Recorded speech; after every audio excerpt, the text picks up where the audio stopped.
niapoy mga dagkong tao na ustaas nga gusto pong divorce. Tanawa na ko na, sa kadagan sa itong problema nga giatubang, mupag inihaw-nahunaon ng divorce. Gusto sila mag-divorce siguro ng mga inang kapikas.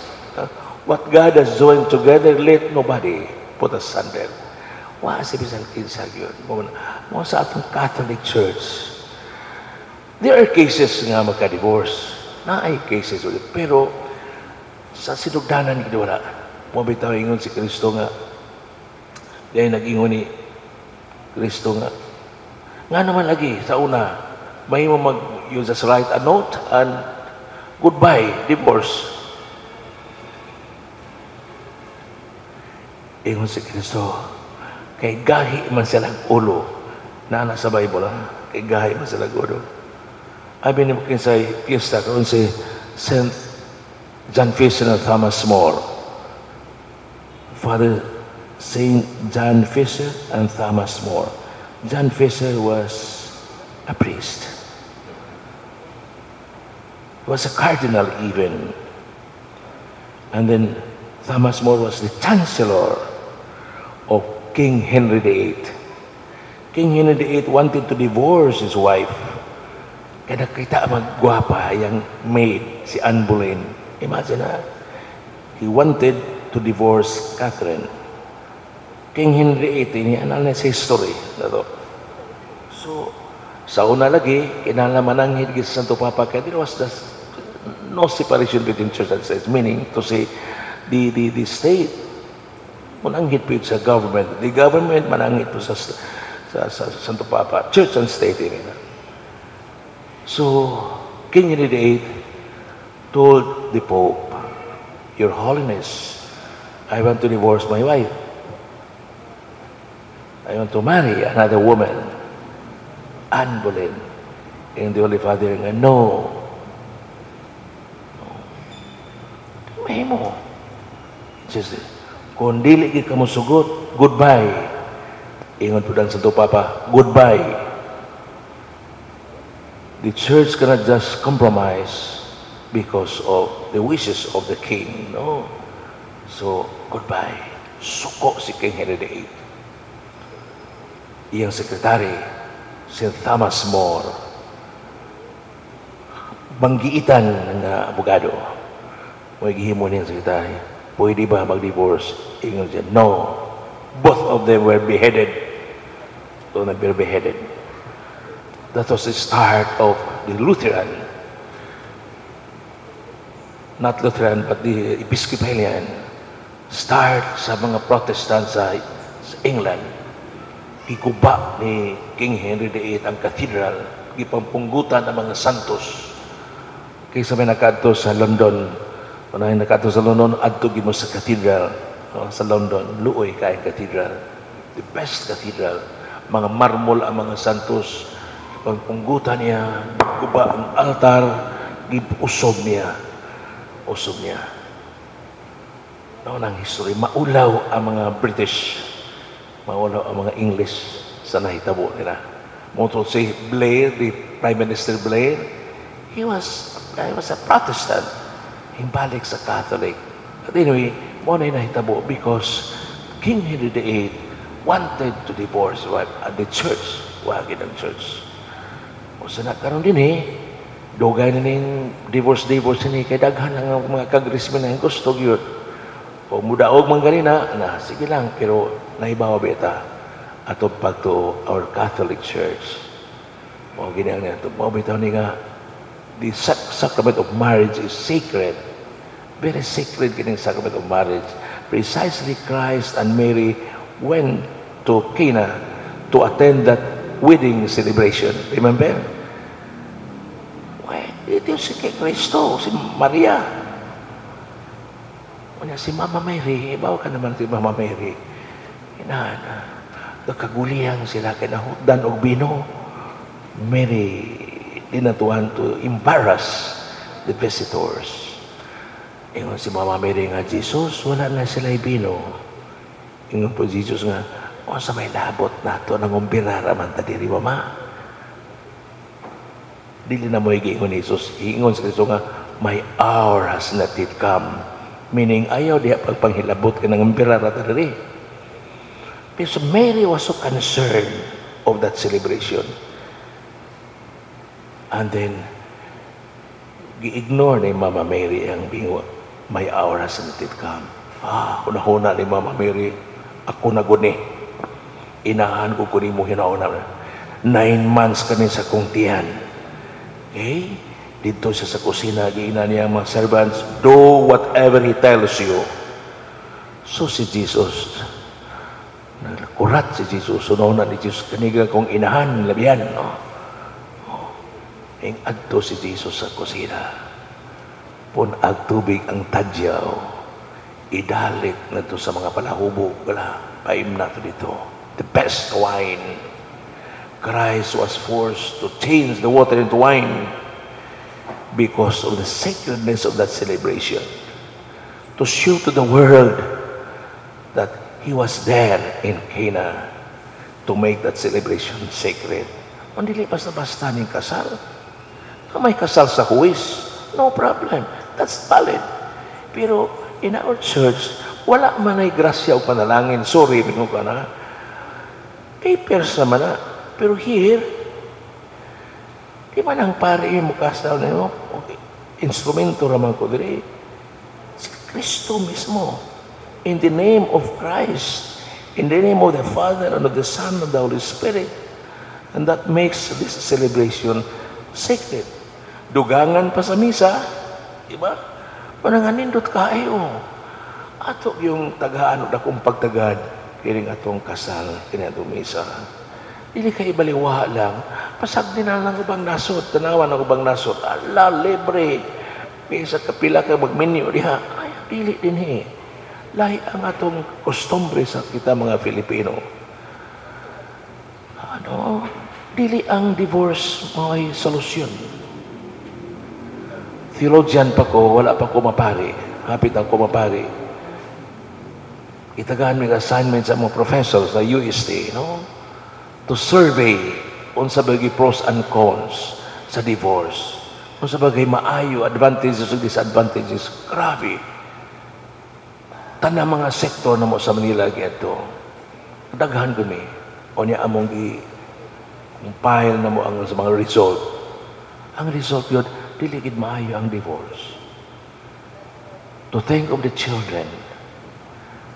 Because in a few minutes, Belen and Phil, you are going to pray to the Father, not just to make your vow, your commitment. Not just vow your commitment. Grant us, O Lord, to be one heart and one soul from this day forward, for better, for worse, for richer, for poorer, in sickness and in health, till death do us part. Diba? Rabi, that is a prayer. Di lang na vow. Di lang na saad-saad. That is your prayer. Grant us, O Lord. Mo na nga memorize this field. Di gina ko ihatag ang yung marriage contract. Kung di mo memorize. No. Memorize agin eh. If something wrong, if you can sense something wrong ni Belen, Belen sense something wrong with you, uhita lang. Feel, love, remember, our prayer, grant us, O Lord, to be one heart. Asos, sigurado, lagpot ang problema ninyo. Pagkaugma, another problem, okay.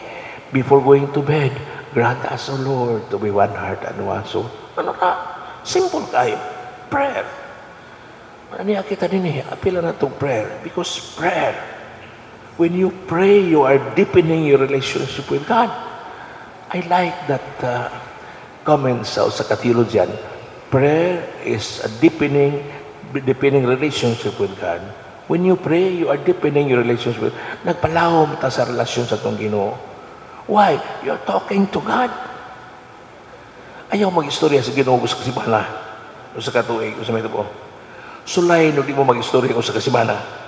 Na mo magtiayon. Kita ka ikaw, di ka ni mag... Why? Puwas mo, palagom. Cellphone. Diba? Bisa matog, cellphone lang yapon. Kaon, cellphone. Why? We want to communicate. Pero sa Ginoo, talagsa na mo communicate. Ha? Communicate kita sa Ginoo. Remember, Christ said, you can do nothing without me. You can do nothing without me. Usahay ba kini pag na bitaw ko, tingali sa katigulang mo na ako, di pa makutigulang, pero edad irara na. Ano mo na bitaw ko ng ubang mga tao? Labi na uban na ito mga dagong tao, except sa mga politicians, ubang politicians, no? Kung ba, ilan na ang kalimutan? They have all the means, the money, and the power, etc. Muna ba na? Anyway, ibutang ka diya. Kanang posisyon mo diya, dili mo na iya sa Ginoo so that you can serve the people. So, mauni, back to our sacrament. We have 7 sacraments. Phil and Belen, 7 sacraments. Why? Because according to St. Thomas Aquinas, there are only 7 basic needs of man. Piturang kinanglanon sa tao, ayaw dugangi. Dugangan nga din mo korupsyon na sala na. Ayaw. Dugangi. Gusto mo may balo sa 7 needs? Okay. First, birth. Kung sabi, unang kinalan sa tao, may nga mag-seminar ko, kaon. Muna kaon. Unang nga kinalan sa tao is birth. Kasi may pagkano ni mo dili ipagkatao. So, birth, importante. That's why there's no such thing as abortion. Because that child has the right to be born. Right to be born. Sa Ginoo ka na siya. Kaya kung matao siya, iya ng katungod. Kung pagkatao niya, pakanon ninyo na. Na. Birth and the nourishment. Sa simbahan, sa doon sa'yo una, kinalan sa simbahan. Di ba kasal? Bunyag. Di ba? Rebirth, reborn. Muna nga born again. Anong born again? Meaning reborn, baptism. O mana, sunod man sa baptism. This is nourishment. The same thing sa ato. Kung magkatao, patutiyo naman na ito, nourishment. Bisa kung sa nourish mo, luya, gihapon, taga vitamins, uban pa, di ba? Sa ato pa, bisig ibunyagan ka, paliguno ng bunyag mo. Pagtuo nga dahatag sa bunyag, kung sa may pagpaligon na, we have confirmation, di ba? The same, alalay, gina. Bisa kung sa kaon, confirmation, maligon ka, vitamins, exercise, masakit gihapon ka, masakit ka. Niyan kang tambal, hospital, o masakit imong kalag, asaman, there is confession, di ba? Confession. Klaro ni St. Thomas. Ay, so beautiful. Beautiful nga explanation. Sa pa ito? Kaon, sakit. And then, to preserve the species. Go and multiply. Diba sa book of Genesis? God made male and female. Not male and male. Not female and female. Kung saan mo pag-anak kung male-male, nangabuang na nangaban niya. Same sex. Same sex. God made male and female and God said, go and multiply. Fill the earth. Puna ang kalibutan. Na. Yung mga ingon lugar ta nga, napuno ng kalibutan, daghan na ta. Ipang-abot na kay daghan na ta. Overpopulated. Populated. Isa yung overpopulated. At ito mo sa makinon, overpopulated na. Ang overpopulated, nasa ICM. Overpopulated. Bisa sa simbahan. Why overpopulation is man?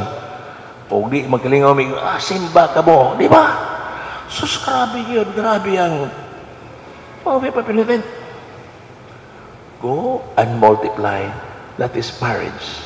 That is marriage. Anak na malusot ka din eh. Muna nga, na ay marriage. The two became one. Di ba? Two became one. Dili mahimo na nga, sex outside marriage. Sin. Naamay sakramento.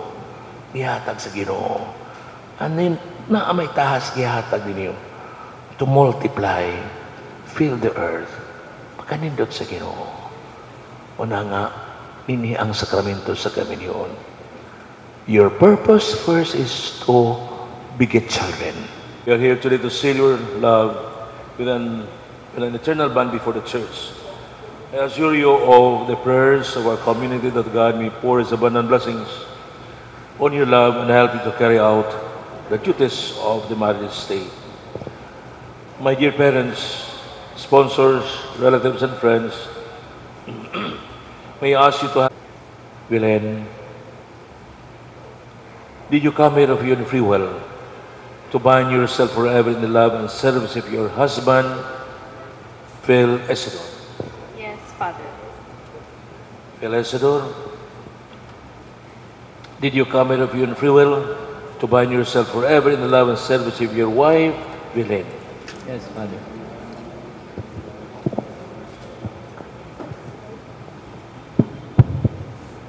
Yes, Father. Are you both ready to raise as good Christians the children whom God will give you? Yes, Father. Please join your right hands and express your intention before God and His church.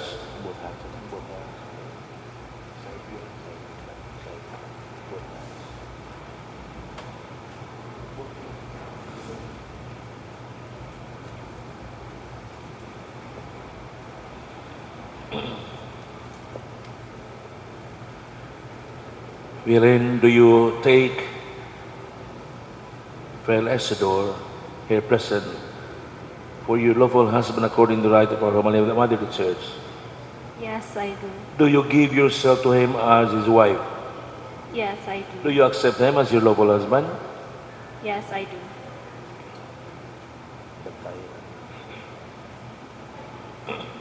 Babala, Father. Phil Isidore, do you take Willen here present for your lawful wife according to the right of our Holy Mother the Church? Yes, I do. Do you give yourself to her as your husband? Yes, I do. Do you accept her as your lawful wife? Yes, I do. Memorize again now. Now for your prayer and your, of course, your promise. Who's that anyway? Together, grant. Grant us, O Lord, to be one heart and one soul, from this day forward, for better and worse, for richer and for poorer, in sickness and in health, till death do us part. Memorize ito ninyo, ha? Memorize ito ninyo.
With you, and with your may I spirit. request the sponsors and the parents to please extend your right hands towards them for the blessing towards them, sponsors and parents. May the Lord bless you by the word of His mouth. Amen. Amen. May He unite your hearts in an enduring bond of pure love. Amen. May you be blessed in your children, and may the love that you lavish on them be returned 100-fold. Amen. May the peace of Christ dwell always in your hearts and in your home. May you have true friends to stand by both in joy and in sorrow. Amen. May you be ready with the help and consolation for all those who come to you in need, and with blessing promised to the compassionate descend in abundance in your house. Amen. May you be blessed in your work and enjoy its fruits. May care never cause you distress, nor the desire for earthly possessions lead you astray, but may your heart's concern be always for the treasures laid up for you in the life of heaven. Amen. May the Lord grant you fullness of years so that you may reap the harvest of a good life, and after you have reserved Him with loyalty in His kingdom on earth, may He take you up into His eternal dominions in heaven. Amen. Thank you. Before I give the final blessing, I would like to thank you most sincerely again for your presence in this holy sacrifice of the Mass. To the parents, of course, thank you very much for your support to Phil Esador and Belen, and also with the sponsors. Salamat, brothers and sisters. Tanan mangumbirahay, salamat. Sabot mo mangumbirahay? Mangumbira ba? Oh, salamat, salamat din tanan. Wala naman siguro pasalamatan. The Lord be with you. And with your spirit. May Almighty God bless you all, the Father, the Son, and the Holy Spirit. Amen. The Mass is over. Let us all go in peace to love and serve our Lord. Round of applause to our beloved couple.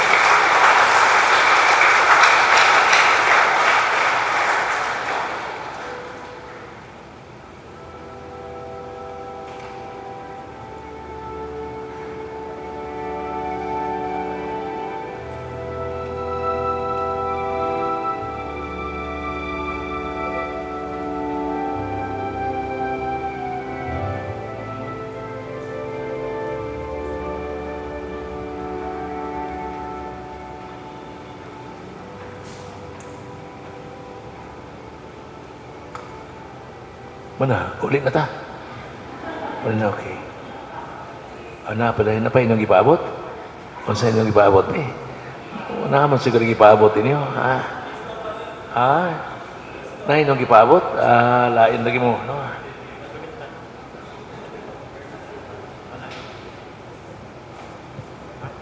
Lawrence. Lawrence.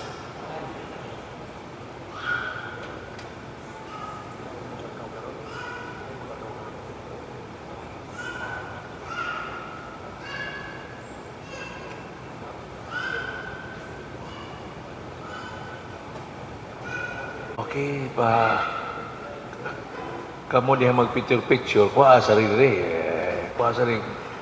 Anda masa rin. Aduh, anda kuha sa rin, kuha ada ba? Kuha ada. Okay. Face each other, face. Oh, laka na. Okay. Sige na. Okay na. Ukbi na, ukbi. Ukbi ng bintana.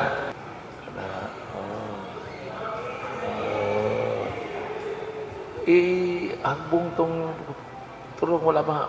Okay. Okay. Kailan ka na? Kailan ka niya? Kailan ka niya? Ano saman? Ihapog 1 to 10, ha? 1 to 10. Sige, so go. Ready, go. Sina. Go. 1, 2, 3, 4, 5. Yes.